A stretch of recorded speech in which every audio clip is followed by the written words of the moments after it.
Hey guys, I'm Caden. And I'm Mitchell. And welcome to TechTV.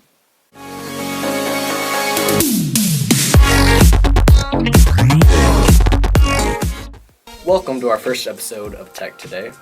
This week we'll be covering the RX 480, the GTX 1070, WWDC 2016, E3, and last but not least, the OnePlus 3. Okay, so starting off with the RX 480, everything you need to know about AMD's killer graphics card that they announced several weeks ago. So, pricing, probably a good place to start. This card starts at $200, and you're going to be amazed when you hear the specs on this thing. It has the Polaris 10 chip inside, which is crazy good. It has 2,304 stream processors, and it comes in either a 4 or 8 GB GDDR5 memory model, either one. I'm assuming the 8 GB model will be a little bit more, but they have yet to say anything on that. Comes in at 5 teraflops, and this is not a rebrand of a previous card for once. Thank you, AMD. First time. Yeah, seriously. It has a single 6-pin power connector on it, and it only consumes 150 watts for your people that are wondering how much it's going to take out of your rig. It does look a little bit boring looking, but at a price point of $200, you know, there's not... And that's all opinion based. Yeah. I myself, really excited about this. I'm going to get this card, stick it in my first PC. We'll see how it runs then, do some benchmarking on it. That'll be fun. As I said, we'll get our hands on it, do a video probably about it, I would say. It also is supposed to be able to handle VR. Premium VR. Premium VR. Yeah, it's supposed to be kind of like a stepping stone into the world of VR, if you're curious about that. And it comes to market June 29th. Once again, that's for a price of $200 for the base model. Next, we have another GPU, this time the GTX 1070. This thing's packing 1,920 CUDA cores, has a base clock of 1,506 MHz, and it boosts up to 1,683 MHz. Has a base model of 8 GB of GDDR5, and that GDDR5 is doing 8,000 million transfers per second.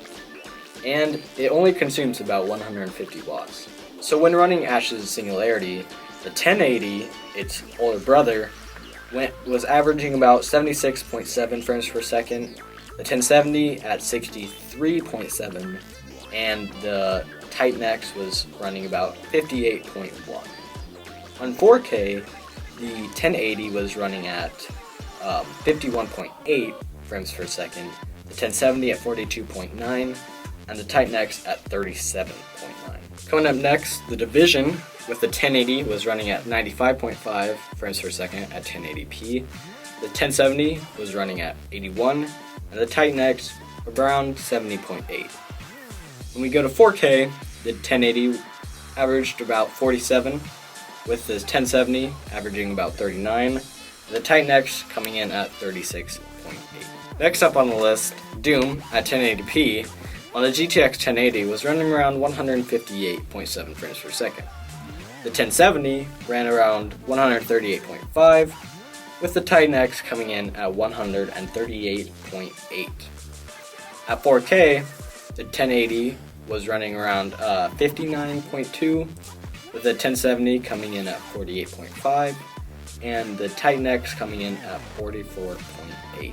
Alright, moving on from the GPU segment, we have WWDC 2016, which, if you don't know, is a worldwide developers conference that Apple hosts yearly.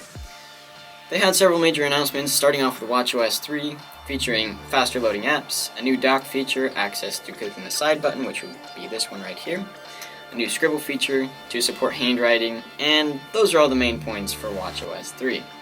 Moving right along, we have tvOS. There were a little bit of an update to this. There's a new single sign-on feature, which allows you to sign in once on the tvOS, and you have access to all the TV apps of all kinds of subscription services. And there's a new remote app for iOS that mimics all the features of the Siri remote for previous Apple TVs. Okay, in other news, they renamed OS X to Mac OS to streamline the naming of all their operating systems. And Mac OS Sierra, which is going to be the new operating system. Some of the main points was Siri is finally added to the Mac operating system, and Apple Pay was also finally integrated. Okay, that brings us to iOS 10, arguably the biggest announcement at WWDC. So the first huge thing is that Siri is now open to third-party developers. So get ready to get lunch and call an Uber by Siri.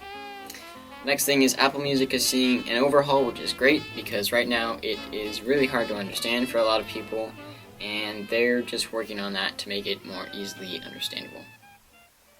The Photos app is getting facial and object recognition, which is all being done locally, so no data is being sent back to Apple to do this. Super great. They're adding a new Home app, which is designed to control all HomeKit accessories, which is like all of your smart home appliances and whatnot. That's pretty cool if you're into that stuff. And then we get to the Messages app. This is going to be completely overhauled. It's kind of your same Messages app that you have, but with loads and loads of stuff just thrown into it. There are now, well, a few pointers are bubble effects, there are full screen effects. The emojis are now 3 times the size that they are currently. It's also now open to developers, and so there will be a separate Messages app store within the Messages app, I believe. There's also the widely talked about tap to replace with emoji feature, so if you're typing something out and you go into emojis, it'll highlight words that you can tap to replace with emojis. Kind of cool. I think it might get annoying a little bit. Okay, moving on. You can now delete stock apps, kind of. I give props to Apple for this. They didn't really talk about it during the event, obviously, because it's kind of like, it's kind of like admitting you were wrong, but you really don't want to, and so they just kind of like threw it in but didn't talk about it. But you can't actually delete them. When you do hit that X and it goes away, it just kind of hides the app. You will still have to go back into the App Store to re-download the app, but it's really just unhiding it. So, there's the new Raise to Wake feature, which is added, I'm 99% sure, because of it. The Touch ID was opening the phone too fast. So they would hit the home button, the Touch ID would register, and it would immediately unlock the phone. So the Raise to Wake, you just raise your phone, it lights up your notification screen, and that's pretty cool. They're also adding widgets to the notification screen. They're moving those from the notification center to the lock screen, notification screen, whatever you want to call it.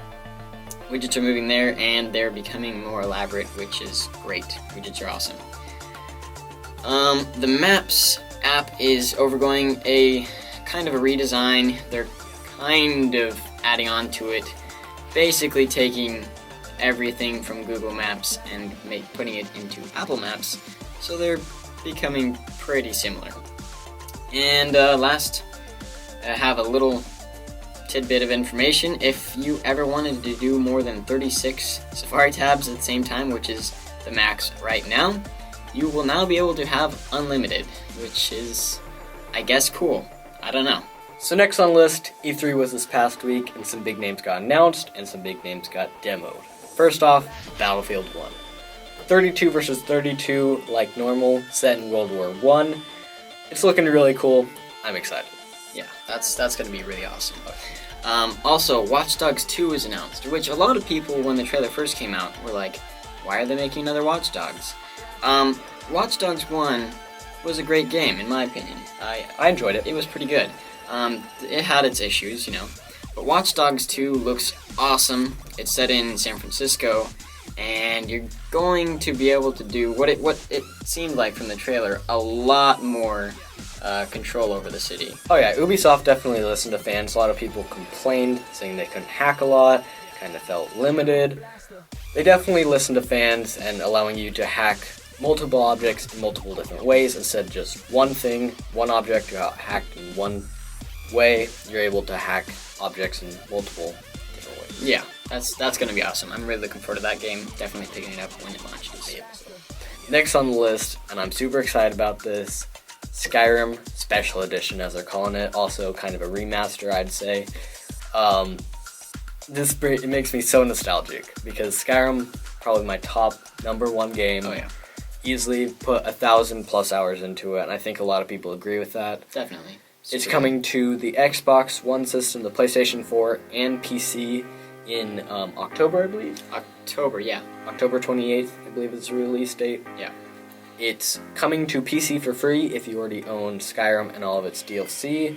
And we don't know the pricing for Xbox One and PS4, but I assume probably full price. Probably full price, yeah. It's bringing new graphics, improved graphics, I should say, raycast system, dynamic field of depth. Very exciting stuff. Yeah. Also, they're bringing, kind of like how they have with Fallout 4 currently, they're bringing mods over for Skyrim on consoles, which is going to be super awesome for all of the console players out there that haven't had access to the amazing Skyrim mod library. I have a feeling that that's going to be fantastic. Okay, so right next up we have the new Zelda game. Nintendo announced this at E3. It's going to be on Wii U and their next console, I believe, the NX. Not totally sure about that, but I heard some rumors that it was going to be on Nintendo's next console as well as the Wii U. Looks pretty phenomenal, if you ask me. Open world, it looks pretty cool. It's nostalgic, throws me back to childhood, playing Legend of Zelda on Game Boy and whatnot. Really looking forward to that game. Me too. Super awesome. I know everybody else is really hyped about it. So next thing we have on our list is Microsoft announced the Xbox One S, which is a much smaller, more advanced version of the current Xbox One. It's retailing at, I believe, $399. Starts in August of this year. Has a 2TB hard drive, handles 4K video and HDR gaming, and it is 40% smaller than the current Xbox One.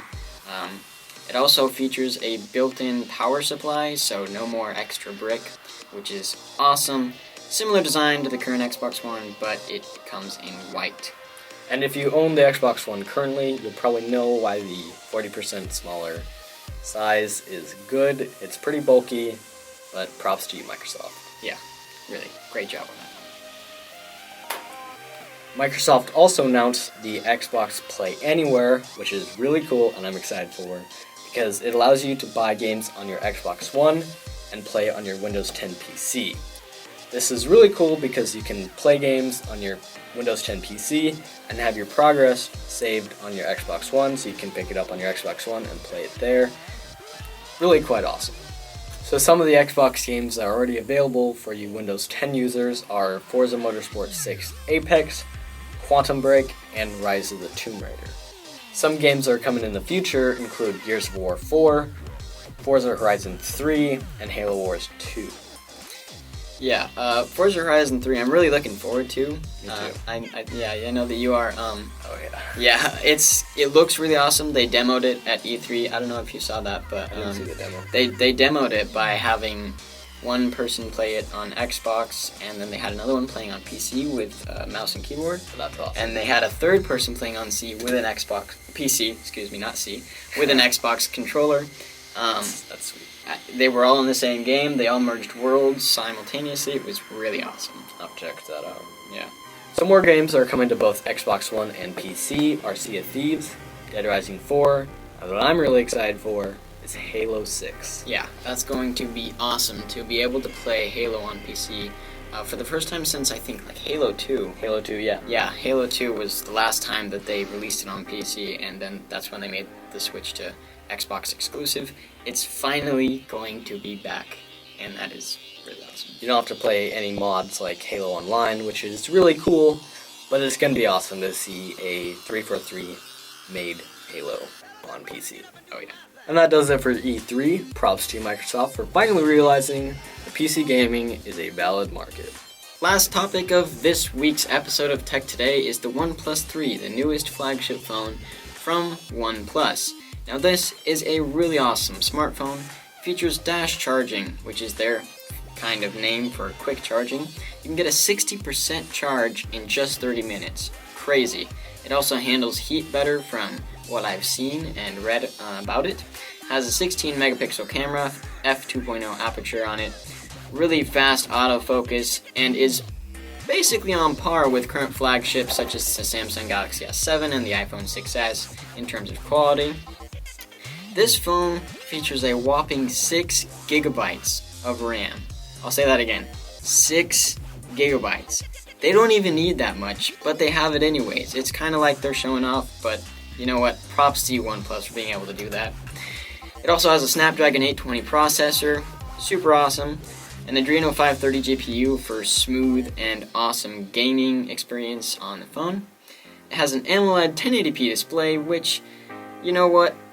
It's okay, because you're just going to wait for the price point on this phone. It's crazy.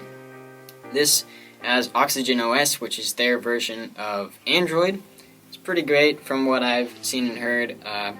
Doesn't skin it too much like Samsung's OS does, kind of tend to do that. But yeah, this phone markets at $399. So you get all of what I just said for $399. That is incredible. Compared to a flagship phone of Samsung's Galaxy S7 or iPhone 6s or Nexus 6P, whatever. It's just cheaper. And OnePlus has a record of doing this with the OnePlus 1, the OnePlus 2. Just fantastic job on this phone, OnePlus. Well, that wraps up this week's episode of Tech Today. Tune in next week for episode 2. Subscribe if you haven't already. Peace out. See ya.